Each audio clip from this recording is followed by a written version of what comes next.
நாட்டின் பல்வேறு பகுதிகளிலிருந்து அவர்கள் வந்தனர். பல மாதங்களாக செய்த கடின உழைப்பையும் நம்பிக்கையையும் தங்களுடன் கொண்டு வந்தனர். ஒவ்வொருவரின் கனவும் வெற்றி. தங்கம், வெள்ளி, வெண்கலம், முதலில் முடிவுக்கோட்டை அடைவதே அவர்களின் இலக்கு. போட்டிக்கான இறுதி தருணம் வந்தபோது அரங்கம் உற்சாகத்தால் நிரம்பியது. 9 வீரர்கள் தொடக்க வரியில் நின்றனர். மனதில் கவனம், இதயத்தில் பதட்டம், தொடங்கும் சத்தத்துக்காக காத்திருந்தனர். துப்பாக்கி சத்தம் ஒலித்தது. அவர்கள் முழு வேகத்தில் முன் போட்டனர். ஆனால் திடீரென ஒரு சிறுவன் தடுமாறி கீழே விழுந்தான்.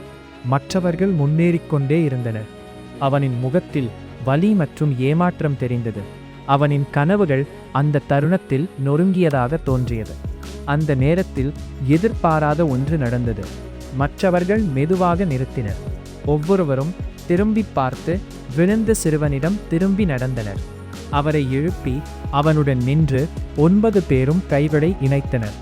போட்டி இனி ஓட்டமாக இல்லை, அது ஒற்றுமையையும் மனித நேயத்தையும் காட்டும் ஒரு பயணமாக மாறியது. அவர்கள் அனைவரும் ஒன்றாக முடிவுக்கோட்டை கடந்து சென்றனர். கூட்டம் முழுவதும் எழுந்து கைதட்டியது.